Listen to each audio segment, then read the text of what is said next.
nagsasanay ng muli para sa kanilang weekly chat.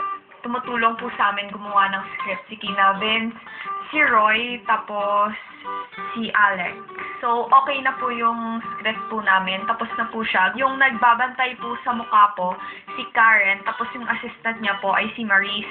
Yung sa emotions po, si Jai, si George, si Claire, tapos si Nika. Sa voice naman po, si Ryan, si Keith, si Tom, at si Ives. Kung gaano kagaling si Myrtle sa pamumuno, ang siya namang hirap niya sa pagbato ng mga linya. Melvin, sa paglipas ng panahon, unti-unti ka nang napamahal sa akin. At ngayon, ibinibigay ko na sa'yo ang matamis kong oo. Ako po yung ata yung may lacking doon sa emotions. Ang leader na si Karen tinulungan ng mga kasama. Sige. Yung tono. Melvin, tumakas, nagkita tayo muli. Mahal na mahal pa din kita sa dulo ng walang hangin.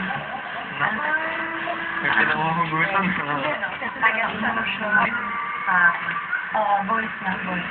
Sa pagtatapos ng ensayo, si Myrtle hindi kontento sa kanyang ginawa. Sorry, Bunso. Kulang ka rin ba? Hindi, okay na yan. I have a expectations for myself and gusto kong ma-reach yung expectations na to. I was trying my best kaso parang hindi ko na-reach yung expectations ko and feeling ko po hindi ko rin na-reach yung expectation ng fellow housemates ko po. So, disappointed po ako sa self ko. Sorry. Magpa-practice ako. Sorry, Tom. Sorry, Rai. Magpa-practice na lang ako. Sorry talaga. Okay lang yun. Kahit hindi ko alam ano reason, okay lang. Wala kang tigil sa paghingi ng paumanhin sa mga kasama mo. Kanina po, nung nakita ko po yung disappointment sa faces ng ibang housemates po, nagsasorry po ako. Walang joke rin sa kanya. Si Tom piniling harapin si Myrtle. Kasi sabi nila, okay ka daw. Tapos yun.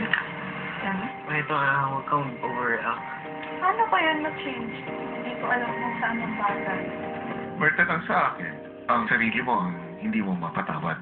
Lahat naman kayo kailangan mag-improve. At hindi naman nakamali. Don't beat yourself too hard. You can only do so much. Baka naman pwedeng mag-enjoy ka. Muna, masyado kang uptight and worried about responsibilities.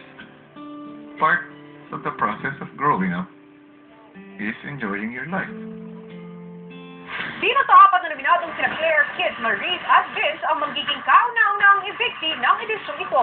Sabay-sabay natin siyang salubungin live na live sa harap ng bahay ni Kuya. Bukas sa first 6 tonight ng Pinoy Big Brother 3 in Distant Force.